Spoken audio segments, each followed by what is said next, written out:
Assalamualaikum warahmatullahi wabarakatuh. Saya Silvi Ardianti, NIM T 2018-1058. Saya dari kelompok 3. Saya akan menjelaskan tentang pengertian kurikulum 2013. Pengertian kurikulum. Kurikulum ialah jangka waktu pendidikan yang harus ditempuh oleh peserta didik bertujuan untuk mendapatkan ijazah.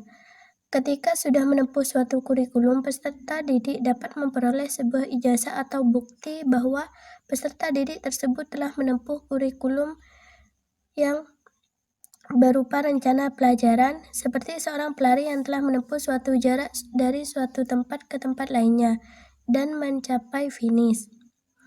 Dengan istilah lainnya yaitu kurikulum dianggap sebagai jembatan yang sangat vital untuk mencapai titik akhir dari suatu perjalanan, serta ditandai dengan perolehan suatu ijazah tertentu. Selanjutnya yaitu pengertian kurikulum 2013. Dalam hal ini, kurikulum 2013 yaitu kurikulum yang terintegrasi, maksudnya adalah suatu model kurikulum yang dapat mengintegrasikan skill, themes, konsep, dan topik, baik dalam bentuk within single descriptiveness, across several disciplines, and within and cross-linears. Dengan kata lain, bahwa kurikulum terpadu sebagai sebuah konsep dapat dikatakan sebagai sebuah sistem dan pendekatan pembelajaran yang melibatkan beberapa disiplin ilmu atau mata pelajaran bidang studi untuk memberikan pengalaman yang bermakna dan luas kepada peserta didik. Dikatakan bermakna karena dalam konsep kurikulum terpadu, peserta didik akan memahami konsep-konsep yang mereka pelajari itu secara utuh dan realistis. Dikatakan luas karena yang mereka peroleh tidak hanya di dalam satu ruang lingkup saja, melainkan semua lintas disiplin yang dipandang berkaitan antar ilmu satu sama lain. Inti dari kurikulum 2013 ada pada upaya penyederhanaan dan sifatnya yang tematik integratif. Kurikulum 2013 disiapkan untuk mencetak generasi yang siap dalam menghadapi tantangan masa depan. Karena itu, kurikulum disusun untuk mengantisipasi perkembangan masa depan. Titik berat kurikulum 2013 adalah bertujuan untuk agar peserta didik atau siswa memiliki kemampuan yang lebih baik dalam melakukan satu observasi, dua bertanya atau bisa dikatakan sebagai wawancara, yang ketiga bernalar, dan yang terakhir mengkomunikasikan, mempresentasikan apa yang mereka peroleh. Adapun objek pembelajaran dalam kurikulum 2013 adalah fenomena alam, sosial, seni, dan budaya. Melalui pendekatan itu diharapkan siswa kita memiliki kompetensi sikap, keterampilan, dan pengetahuan jauh lebih baik. Mereka akan lebih kreatif, inovatif, dan lebih produktif, sehingga nantinya mereka bisa sukses dalam menghadapi berbagai persoalan dan tantangan di zamannya, memasuki masa depan yang lebih baik. Kurikulum 2013 adalah kurikulum berbasis karakter dan kompetensi. Kurikulum berbasis kompetensi adalah outcomes-based kurikulum, dan oleh karena itu, perkembangan kurikulum diarahkan pada pencapaian kompetensi yang dirumuskan dari SKL. Demikian pula, penilaian hasil belajar dan hasil kurikulum diukur dari pencapaian kompetensi. Keberhasilan kurikulum diartikan sebagai pencapaian kompetensi yang dirancang dalam dokumen kurikulum oleh seluruh peserta didik. Sekian dari saya, kurang lebihnya mohon maaf. Assalamualaikum warahmatullahi wabarakatuh. Assalamualaikum warahmatullahi wabarakatuh. Perkenalkan, nama saya Intan SK Fatihiyah, NIM T 2018-1056. Di sini saya akan meneruskan penjelasan dari Mbak Silvi Ardianti, yaitu komponen-komponen kurikulum 2013. Nah, komponen-komponen kurikulum 2013 ini terbagi menjadi 4, yaitu yang pertama adalah tujuan, kemudian yang kedua adalah isi, yang ketiga adalah metode, dan yang terakhir adalah evaluasi. Baik, dari macam-macam komponen-komponen kurikulum 2013 yang sudah saya sebutkan tadi, maka di sini saya akan menjelaskan satu persatu terkait komponen-komponen kurikulum 2013. Baik, di sini saya akan menjelaskan komponen yang pertama, yaitu komponen tujuan. Apa sih komponen tujuan itu? Komponen tujuan merupakan suatu komponen pembentuk kurikulum yang berkaitan dengan hal-hal yang ingin dicapai atau hasil yang diharapkan dari kurikulum yang dijalankan. Maka dari itu, kenapa kita harus membuat tujuan dengan pasti? Karena dengan adanya tujuan dengan pasti, maka akan membantu dalam proses pembuatan kurikulum yang sesuai dan juga membantu pelaksanaan kurikulumnya agar tujuan yang diharapkan dapat dicapai. Kemudian, tujuan pendidikan diklasifikasikan menjadi 4, yaitu yang pertama adalah tujuan nasional, kemudian yang kedua adalah tujuan institusional, kemudian yang ketiga adalah tujuan kurikuler, dan yang terakhir adalah tujuan instruksional atau tujuan pembelajaran. Baik, kemudian saya akan menjelaskan yang kedua, yaitu komponen isi. Apa sih itu komponen isi? Komponen isi merupakan segala sesuatu yang diberikan kepada peserta didik dalam proses belajar mengajar dalam rangka untuk mencapai tujuan. Isi kurikulum meliputi jenis-jenis bidang studi yang diajarkan serta program dari masing-masing bidang studi tersebut. Kemudian, isi kurikulum meliputi jenis-jenis bidang studi yang diajarkan serta isi program dari masing-masing bidang studi tersebut. Kemudian yang ketiga yaitu adalah komponen metode atau strategi. Komponen metode atau strategi sangat penting bagi kurikulum karena metode dan strategi yang digunakan dalam kurikulum dapat menentukan apakah materi yang diberikan atau tujuan yang diharapkan dapat tercapai atau tidak. Misalnya, guru menggunakan berbagai strategi yang memungkinkan siswa untuk dapat melaksanakan proses pembelajaran secara aktif, kreatif, dan menyenangkan. Kemudian yang terakhir yaitu yang keempat adalah komponen evaluasi. Komponen evaluasi merupakan bagian pembentuk kurikulum yang berperan untuk mengukur atau melihat apakah tujuan yang telah dibuat dapat tercapai atau tidak. Kemudian apa sih tujuan evaluasi ini? Tujuan evaluasi ini adalah apabila ada kesalahan dalam penyampaian materi dan strategi yang digunakan dalam membuat kurikulum.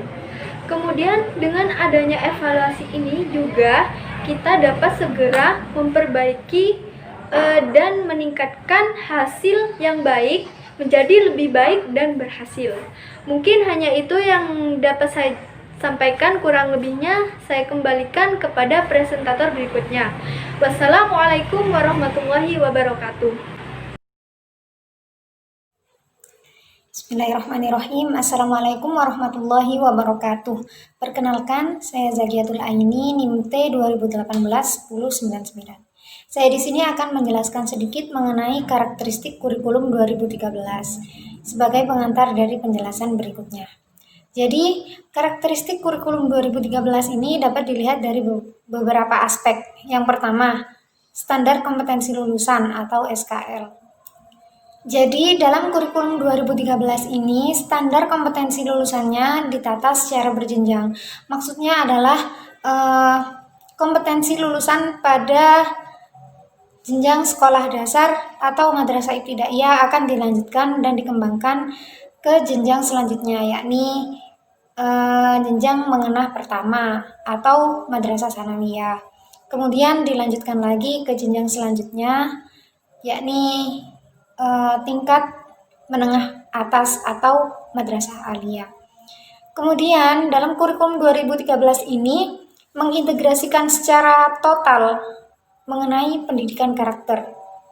Dan kurikulum 2013 ini dikatakan berhasil jika lulusannya itu memiliki kemampuan untuk menalar atau menganalisis, mengkomunikasikan, dan menciptakan.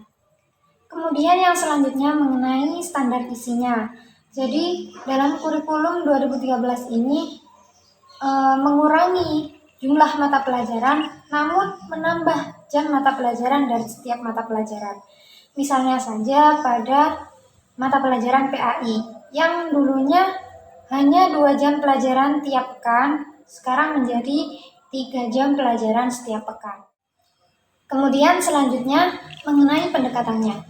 Dalam kurikulum 2013 ini, konten materinya itu dikemas secara tematik dan diajarkan melalui pendekatan saintifik, yakni dengan konsep The Four Pillars of Education. Maksudnya adalah belajar untuk tahu, belajar untuk melakukan sesuatu, belajar untuk bekerja sama dan hidup bersama, serta belajar untuk menjadi dirinya sendiri. Kemudian yang selanjutnya dari segi penilaian. Jadi dalam kurikulum 2013 ini terdapat instrumen penilaian yang harus digunakan oleh seorang guru, yakni yang pertama, teknik dan instrumen penilaian kompetensi sikap. Yang kedua, teknik dan instrumen penilaian kompetensi pengetahuan. Dan yang ketiga, teknik dan instrumen penilaian kompetensi keterampilan. Mungkin hanya itu yang bisa saya sampaikan, kurang lebihnya mohon maaf. Terima kasih. Wassalamualaikum warahmatullahi wabarakatuh. Bismillahirrahmanirrahim. Saya Ahmad Soleh Mustafa, NIM T 2018-1089. Di sini saya melanjutkan penjelasan dari pemateri ketiga. Saya akan membahas tentang karakteristik pembelajaran PAI di sekolah atau madrasah. Sebelumnya kita harus mengetahui terlebih dahulu pengertian atau definisi daripada PAI itu sendiri. PAI merupakan rumpun mata pelajaran yang diambil dan dikembangkan dari nilai-nilai dan ajaran-ajaran yang terdapat dalam agama Islam. Ditinjau dari segi isi atau bahasannya, maka PAI tidak dapat dipisahkan dari nilai-nilai dan ajaran-ajaran yang terdapat dalam agama Islam. Selanjutnya, tujuan daripada PAI itu sendiri yaitu membentuk peserta didik yang memiliki iman dan bertakwa kepada Allah Subhanahu wa taala, berbudi pekerti yang baik, berakhlakul karimah, dan mampu memahami dan mengamalkan ajaran Islam dalam kehidupan sehari-hari sehingga dapat memadai dalam kehidupan bermasyarakat dan mampu melanjutkan ke jenjang pendidikan yang lebih tinggi. Selanjutnya yaitu tentang arah pembelajaran PAI. Ada 4 arah pembelajaran PAI. Yang pertama, menjaga akidah dan ketakwaan peserta didik. Yang kedua, menjadi landasan untuk lebih rajin mempelajari ilmu-ilmu yang lain yang terdapat di sekolah atau madrasah. Yang ketiga, mendorong peserta didik untuk kritis, kreatif, dan inovatif. Yang keempat, menjadi landasan perilaku dalam kehidupan sehari-hari, baik di sekolah, di keluarga, maupun di masyarakat. Pembelajaran PAI menekankan kepada 3 aspek, yaitu aspek kognitif, efektif, dan psikomotorik. Sumber-sumber belajarnya dilandaskan kepada Al-Quran dan hadis, yang juga ada ijtihad ulama yang masuk di dalamnya. Materi-materi tersebut kemudian dikembangkan ke dalam 3 ajaran pokok Islam, yaitu akidah, akhlak, dan syariah. Untuk itu, dalam pembelajaran PAI ada beberapa aspek. Yang pertama, Al-Quran dan hadis, akidah, akhlak, fikih, dan SKI atau sejarah kebudayaan Islam. Meskipun aspek-aspek tersebut dalam segi prakteknya saling mengisi dan melengkapi satu sama lain, tetapi dalam segi teori, aspek-aspek tersebut memiliki karakteristik tersendiri. Yang pertama ada Al-Quran dan hadis, yaitu menekankan kepada kemampuan baca tulis yang baik dan benar, baik dari segi makharijul huruf, tajwidnya, tahsinnya, dan pemahaman secara tekstual dan kontekstual. Yang kedua ada akidah dan akhlak. Akidah merupakan atau menekankan kepada kemampuan untuk memahami keimanan dan keyakinan terhadap ajaran dan nilai-nilai agama Islam, yaitu berupa Asmaul Husna, rukun iman, percaya kepada Allah Subhanahu wa taala, kepada malaikat, kepada kitab, kepada utusan atau nabi, kepada hari akhir, dan kepada qada dan qadar. Sedangkan akhlak yaitu pembiasaan perilaku terpuji dalam kehidupan sehari-hari, baik di sekolah terhadap guru, di rumah terhadap orang tua dan teman, ataupun di lingkungan masyarakat. Itu terdapat dalam akhlak. Yang selanjutnya fikih. Fikih ini menekankan kepada ketentuan atau kepastian hukum dalam agama Islam, yaitu bagaimana tata cara sholat yang baik dan benar, bagaimana hukum warisan, cara membagi warisan, dan bagaimana cara bermuamalah, contohnya jual beli dan lain sebagainya. Itu terdapat dalam fikih dan diatur dalam fikih. Selanjutnya yaitu SKI, sejarah kebudayaan Islam, yaitu tujuannya untuk menekankan kepada mengambil pelajaran atau ibroh hikmah yang terdapat dalam sejarah Islam tersebut, baik pada masa Nabi, pada masa Khulafaur Rasyidin, pada masa Bani Umayyah dan lain sebagainya. Bagaimana caranya kita mengambil ibroh atau hikmah yang kemudian diterapkan dalam kehidupan sehari-hari, sehingga sikap dan perilaku kita lambat laun akan mengalami perubahan ke arah yang lebih baik sesuai dengan pembelajaran PAI di sekolah atau madrasah.